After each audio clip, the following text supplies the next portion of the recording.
I am a little under the weather, and normally I make the Empirical Planet podcast in the morning, but unfortunately I'm having a little difficulty getting to sleep.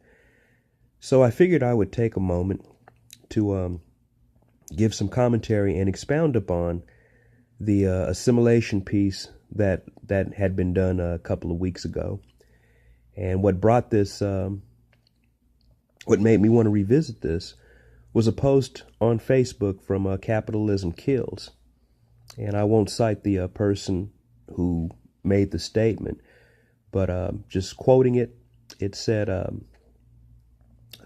guess it's from the perspective of three different um,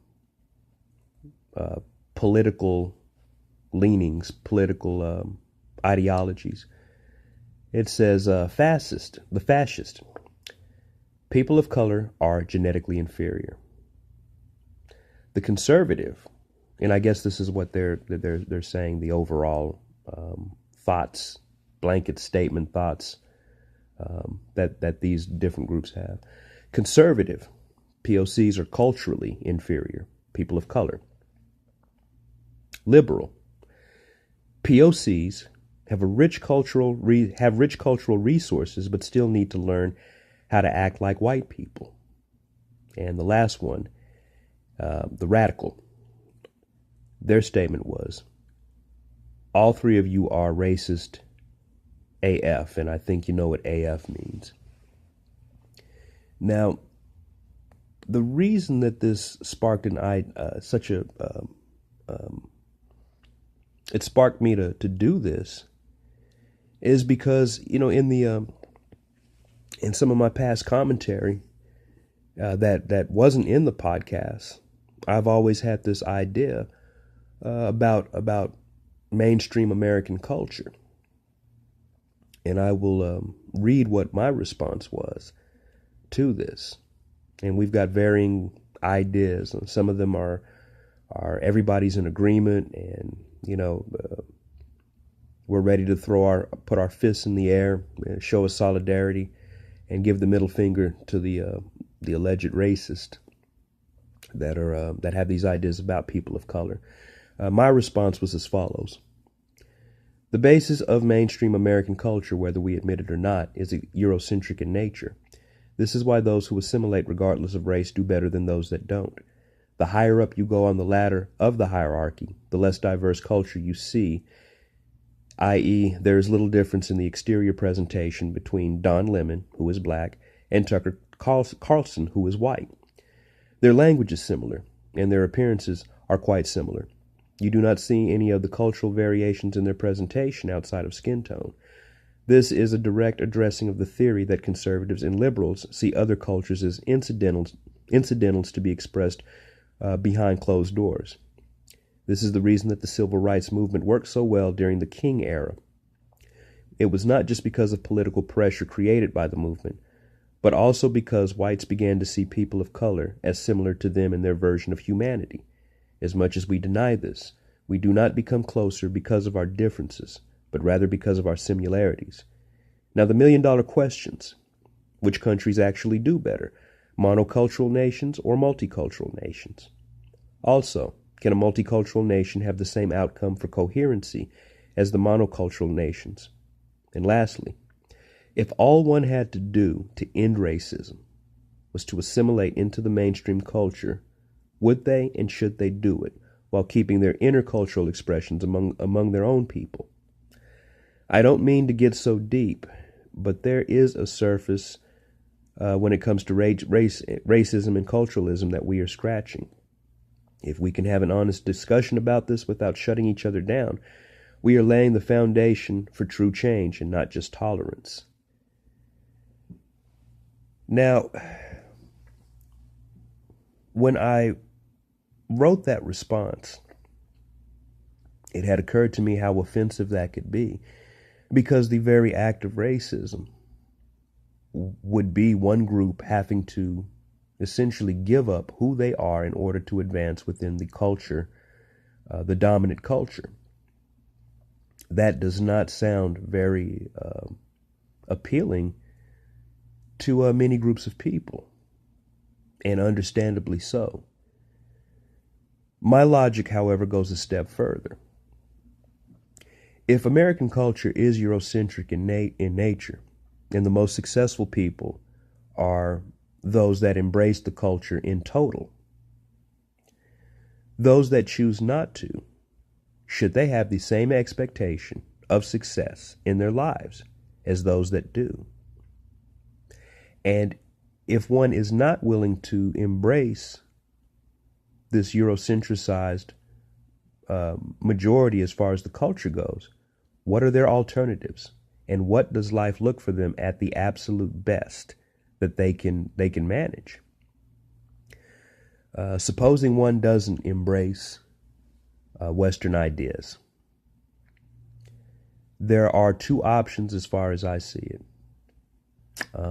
The first option is simply to accept that their lives, as far as the quality of life, in regards to obtaining resources and achieving economic goals, is going to be limited. They will keep their identity. That's the first option. Keep your identity over possible economic advancement. The next option is that you build your own structure. And if you build your own structure, there isn't a need to rely on the Western-styled machine that is the backbone of this country. The unfortunate thing is that hasn't happened. Particularly, you see it in other people, such as certain Asian communities. They're extremely self-sufficient, but other populations are extremely reliant upon Western culture, and there is a weird love-hate relationship, especially amongst African Americans and Western culture. On one hand, many African Americans want to express their individualism, their own cultural norms, but these ideas don't fit within the hierarchy of Western culture as you advance upward. Now, that statement about the liberals,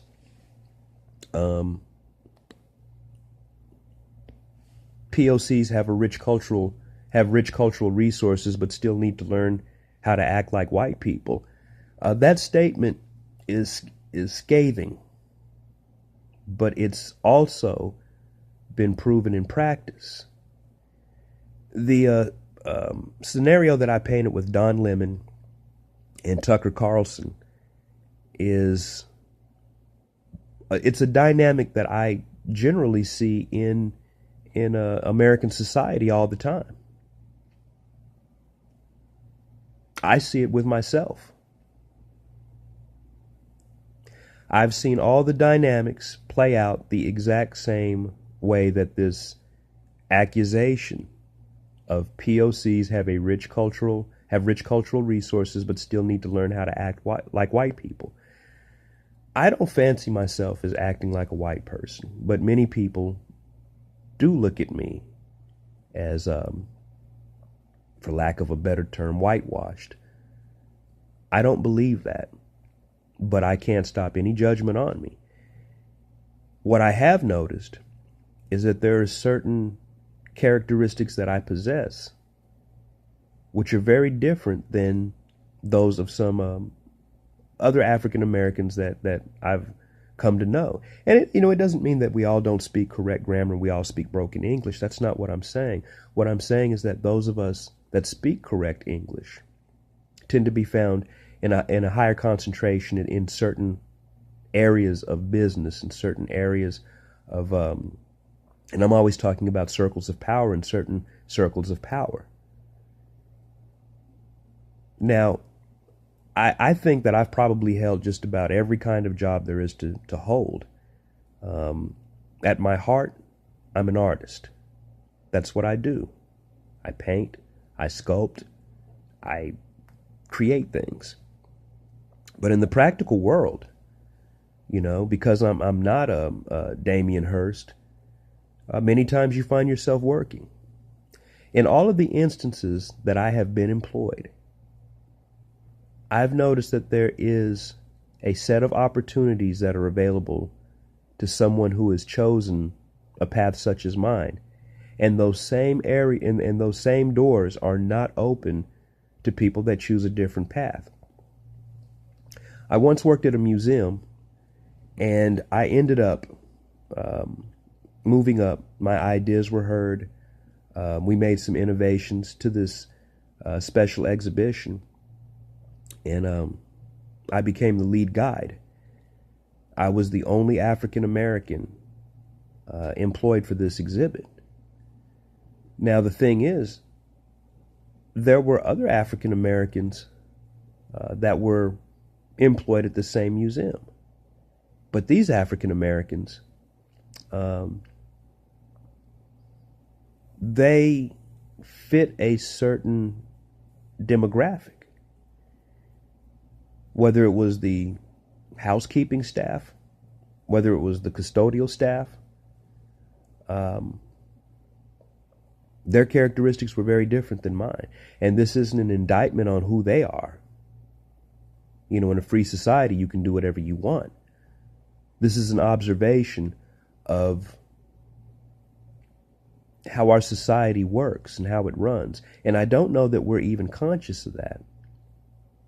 To put it bluntly, the African Americans that were in the custodial and in the housekeeping department were predominantly, and I hate the word urban because urban means city. I don't understand how that means black or, you know, they were from the hood. They were from the hood, and there was a concerted effort whenever there was any PR to be had, local media, that they make themselves scarce. There was a push to make themselves scarce. Now, one of the things that people say to me when I say things like that, you know, they become immediately offended by my observation, and I get labeled as a token. I would be very inclined to believe that I was a token had this not been a reoccurring phenomena in every profession that I've been in. In every profession I've been in, I've outperformed people, not black people, not white people, but people. But the way that I outperformed them was within the context of the language and the culture that they spoke and that they adhered to. My path has been very different than many of the people that I know. And while we talk about cultural freedom and freedom of expression, we really don't talk about the outcome and whether or not that outcome can be equal. If we truly were an all-embracing society, it wouldn't matter if a person spoke Ebonics. What would matter is their work ethic. But that's not the society that we live in. The society that we live in America, is a society in which those that have a grasp of the Eurocentricized English language, those who have a grasp of the Western civilization style presentation, those are the people that advance. So as much as we don't like talking about the idea of a monocultural nation, you know, we kind of bristle to that. We practice monoculturalism every day, the higher up the ladder we go.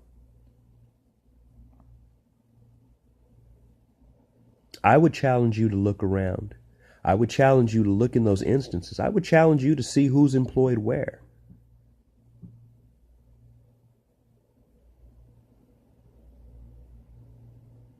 And when you do that, you will form an opinion. My theory is that you will form an opinion that was very different than the one you started out with. So of those $1,000,000 questions, if racial discourse could be ended simply by adopting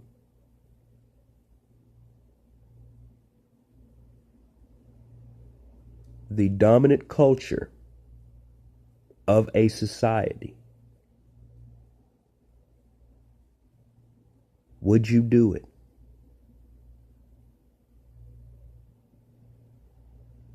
African Americans were taken from their land and their culture was lost. But nowadays we have a choice. We can actually find out where we're from. We can find out who our people were. And that might enrich us culturally from an African American perspective. Will it do anything for us in this Eurocentricized society, which is all we've known for generations? Will that help the African American?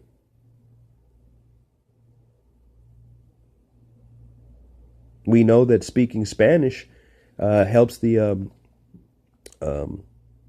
Latino people, the Hispanic people, get jobs because there's so many of them. They will soon be the majority. So there has to be, part of who they are is becoming part of mainstream American culture. African Americans are 13% of the population. That's probably not going to happen. We don't speak a native language because we don't have one. Our boldest and our best generally, and I'm talking outside of music and sports. I'm talking about a little more diversified example.